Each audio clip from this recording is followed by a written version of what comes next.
Electoral বণ্ডৰ ধন বিজেপিয়ে কৰোনাৰে চপালে অন্য আঞ্চলিক দলৰ একাউণ্টলৈ শ কোটি টকা বণ্ডৰ জৰিয়তে গ'ল কিন্তু প্ৰায় 40 বছৰ পুৰণি অসম গণ পৰিষদৰ একাউণ্টলৈহে নিৰ্বাচনী বণ্ডৰ জৰিয়তে ফুটা কৰি এটাও নাহিল আহিবনো কেনেকৈ যদিহে অসম আন্দোলনৰে অসম কপাই গঢ় লোৱা দল এটাই 10 বছৰকৈ শাসন চলায়ো যদি বৰ্তমানৰ প্ৰেক্ষাপটত ৰঘুমলাৰ দৰে পৰজীৱীৰ ভূমিকা লয় তেন্তে কোন ব্যক্তিগত প্ৰতিষ্ঠান বা কোম্পানীয়ে ইলেক্ট্ৰেল বণ্ডৰ জৰিয়তে অগপক ধন দিব ভাৰতৰ বিভিন্ন ৰাজ্যত যেনেকৈ আঞ্চলিকতাবাদী ৰাজনৈতিক দল বা শক্তি আছে যিবিলাকে নিজৰ দৃঢ় আৰু শক্তিশালী স্থিতিৰ বাবে ৰাষ্ট্ৰীয় পৰ্যায়তো দবদপাই আছে আৰু বিভিন্ন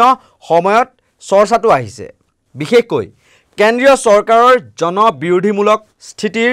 তীব্ৰ বিৰোধিতাৰে সম্পূৰ্ণ আঞ্চলিকতাবাদী চিন্তাধাৰাৰে জনতাৰ আস্থাভাজন হৈ আছে বা কোনো ৰাজ্যত হয়তো একক সংখ্যাগৰিষ্ঠ হৈও চৰকাৰ গঠন কৰি মুখ্যমন্ত্ৰী হৈ আছে দলৰ মুৰব্বীজন আনকি বিজু জনতা দলেই হওক জম্মু কাশ্মীৰৰ পিডিপিয়েই হওক বা তামিলনাডুৰ ডিএমডিকে বা এমএমডিকেই হওক বিজেপিৰ সৈতে মিত্ৰতা ভংগ কৰি অকলেই তেওঁলোকৰ ৰাজ্যত শাসন কৰি আঞ্চলিকতাবাদৰ ধ্বজাখন উৰুৱাই আছে এইখিনিতে উল্লেখ কৰোঁ 2019 চনৰ 12 এপ্ৰিলৰ পৰা 2024 চনৰ 24 জানুৱাৰীৰ ভিতৰত পশ্চিমবংগত প্ৰভুত্ব বিস্তাৰ কৰা নিজৰ মমতা বেনাৰ্জীৰ তৃণমূল কংগ্ৰেছে 211 জন দাতাৰ পৰা নিৰ্বাচনী বণ্ডৰ জৰিয়তে 1610 কোটি টকা লাভ কৰিছে তাৰ পাছতে আঞ্চলিক দল হিচাপে 318.64 কোটি টকাৰে শীৰ্ষস্থান দখল কৰিছে ডিএমকে ইয়াৰ পিছতে বিজেডিয়ে 307.28 কোটি টকা আৰু টিআৰএছে 218.11 কোটি টকা লাভ কৰিছে ঠিক সেইদৰে ঝাৰখণ্ড মুক্তি মৰ্চাই 11 কোটি 87 লাখ টকা জেডিইউয়ে 13 কোটি টকা আৰু মহাৰাষ্ট্ৰৰ শিৱসেনাই 152.45 কোটি টকাৰ ইলেক্ট্ৰেল বণ্ড লাভ কৰিছে আনকি ছিকিম ডেমক্ৰেটিক ফ্ৰণ্টে 5 কোটি 50 লাখ টকাৰ ইলেক্ট্ৰেল বণ্ডৰ জৰিয়তে লাভ কৰিছে কিন্তু 6 বছৰীয়া অসম আন্দোলনৰ পৰিণতিত গঠন হোৱা অসম গণ পৰিষদে নিৰ্বাচনী বণ্ডৰ জৰিয়তে বৰ্তমানলৈকে ফুটা কৰি এটাও বা 1 টকাও লাভ কৰা নাই অথচ 1985 চনৰ পৰা 2000 চনৰ সময়ছোৱাত দুবাৰকৈ শাসনত অধিষ্ঠিত হৈছিল আৰু প্ৰফুল্ল কুমাৰ মহন্ত মুখ্যমন্ত্ৰীও হৈছিল কিন্তু আজি দলটোৰ পয়া লগা অৱস্থাটো চাওকচোন আপুনি যিটো দলৰ নেতাক 80-90 দশকত গামোচা পাৰি অসমবাসী ৰাইজে সম্ভাষণ জনাইছিল আৰু সেই দলটো আজি পৰজীৱী ৰঘুমলাৰ দৰে বিজেপিৰ নেগুৰত ধৰি আগুৱাই গৈ আছে 1998 চনত মমতা বেনাৰ্জীৰ নেতৃত্বত জন্ম লাভ কৰিছিল তৃণমূল কংগ্ৰেছে তেওঁলোকৰ বাঙালী জাতীয়তাবাদত থকা দখল বা ৰাইজৰ আস্থা বিশ্বাসৰ বাবেই হয়তো 2011 চনৰ পৰা বৰ্তমানলৈকে তেওঁলোক শাসনত আছে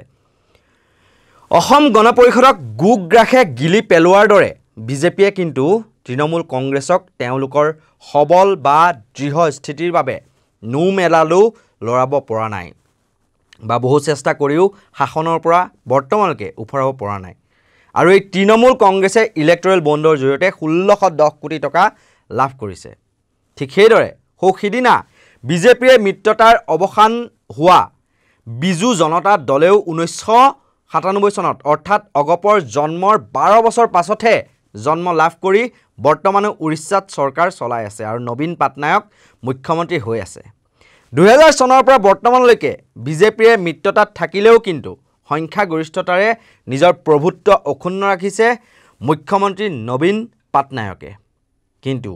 বিজেপিয়ে মিত্ৰতা ছেট কৰাৰ দিশে আগবাঢ়িছে বিজু জনতা দলৰ লগত এইবাৰ 21খন লোকসভা সমষ্টিতে বিজেপিয়ে অকলেই প্ৰাৰ্থী প্ৰক্ষেপ কৰাৰ লগতে অহা বিধানসভা নিৰ্বাচনতো 147খন আসনত প্ৰাৰ্থী প্ৰক্ষেপ কৰিব বিজেপিয়ে উল্লেখ কৰি থওঁ 2019 চনত অসম গণ পৰিষদৰ কেইবাবাৰৰ ফিক্সড সভাপতি অতুল বৰা কাৰ্যকৰী সভাপতি কেশৱ মহন্ত আৰু মন্ত্ৰী ফণীভূষণ চৌধুৰীয়ে মন্ত্ৰিত্ব এৰিছিল কাৰ তীব্ৰ বিৰোধিতা কৰি সেই সময়ত তেওঁলোকে আস্ফালনো কৰিছিল কিন্তু পুনৰ এবাৰ সুসুক সামাককৈ বিজেপিৰ বিজেপিয়ে মিত্ৰতা কৰি অতুল বৰাই তাৰ নাম দিলে ৰামধেনু সদৃশ মিত্ৰতা। তেনে সময়তে উল্লেখ কৰি থওঁ, বৰ্তমানলৈকে প্ৰায় 20মান আঞ্চলিক ৰাজনৈতিক দলে বিজেপিৰ জনবিৰোধী নীতিৰ বিৰুদ্ধে গৈ বিজেপিৰে মিত্ৰতা ছেদ কৰাৰ লগতে NDAৰ পৰা অংশীদাৰিত্ব উঠাই লৈছে। তাৰ ভিতৰত অন্যতম মণিপুৰৰ কুকি পিপলছ এলায়েন্স, জম্মু কাশ্মীৰৰ PDP, শেহতীয়াকৈ হাৰিয়ানাৰ JJP, তামিলনাডুৰ DMDK, MDMKকে ধৰি 20টাতকৈ অধিক আঞ্চলিক শক্তিৰে মিত্ৰতা ছেদ হৈছে বিজেপিৰ। ইয়াৰে কেইটামানক কিন্তু গুগ্ৰাসে গিলি প্ৰায় নিশ্চিহ্ন কৰি পেলালে বিজেপিয়ে আৰু এতিয়া একেবাৰে নিঃশেষ হোৱাৰ লাইনত আছে। এসময়ত জাতীয়তাবাদৰ ধ্বজা উৰুৱাই অসমৰ স্বাভিমানী অসমীয়াৰ আকুণ্ঠ মৰম ভালপোৱা বুটলিবলৈ সক্ষম হোৱা অসম গণ পৰিষদ। BPFৰে মিত্ৰতা ছেদ কৰাৰ পাছত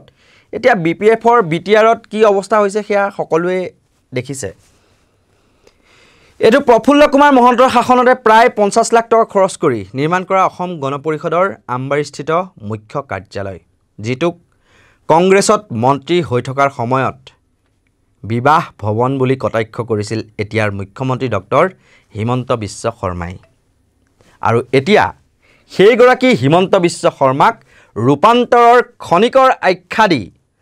বৰ শৰাই আৰু পাট মুগাৰ গামোচাৰে সেইটো কাৰ্যালয়লৈকে এতিয়া আদৰণি জনাই বিজেপিৰ নেগুৰত ধৰি কেৱল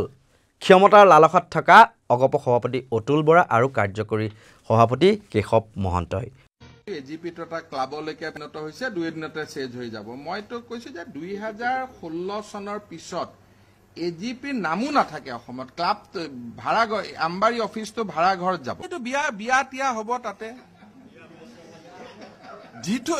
এতিয়া NCPৰ অফিচ হৈছে, বিয়া হ'ব, কাৰোবাৰ বৰ যাত্ৰী থাকিব, কইনা যাত্ৰী থাকিব। আৰু এইখিনিতে এটা কথা আমি উল্লেখ কৰি থওঁ, শিৱসেনাই বৰ্তমান সময়ত যি লোকসভাৰ সাংসদত তেওঁলোকৰ 13জন সাংসদ আছে আৰু বিহাৰৰ JDU নীতিশ কুমাৰ নেতৃত্বাধীন JDUৰ 16খন আসন আছে লোকসভাত। বৰ্তমানলৈকে তেওঁলোকৰ সাংসদ আছে বিহাৰত, দিল্লীৰ লোকসভাত। কিন্তু তাৰ বিপৰীতে মাত্ৰ এখন আসনহে লাভ কৰিবলৈ সক্ষম হৈছে ৰাজ্যসভাত। সেয়া যে বীৰেন্দ্ৰ প্ৰসাদ বৈশ্যই ৰাজ্যসভাত এখন আসন লাভ কৰিছে। তাৰ বিপৰীতে কিন্তু 2019 চনত 3খন আসনত বিজেপিয়ে অগপক খেলিবলৈ এৰি দিয়াৰ বিপৰীতে এইবাৰ কিন্তু অতি ৰহস্যজনকভাৱে ধুবুৰী আৰু বৰপেটা সমষ্টিক তেওঁলোকে খেলিবৰ বাবে অগপক এৰি দিলে আৰু তাতেই এতিয়া একদম সন্তুষ্ট অগপৰ সভাপতি অতুল বৰা আৰু কাৰ্যকৰী সভাপতি কেশৱ মহন্ত। কিন্তু তেওঁলোকে নিজৰ যি অৱস্থা পাতি সেয়াটো ভালকৈ চলাই লৈ গৈ আছে আৰু সেয়েহে মুখ্যমন্ত্ৰী ডক্টৰ হিমন্ত বিশ্ব শৰ্মাক ৰূপান্তৰৰ খনিকৰ বুলিও আখ্যা দিলে আৰু যিগৰাকী এসময়ত অগপৰ যি কাৰ্যালয় সেইটো বিবাহ ভৱন হ'ব বুলি কটাক্ষ কৰিছিল। আৰু এয়াই হৈছে বৰ্তমানৰ অসম গণ পৰিষদৰ নেতৃত্বৰ দুখ লগা বা পয়া লগা ছবিখন। চাই থাকিব নৰ্থ ইষ্ট নাও। ধন্যবাদ।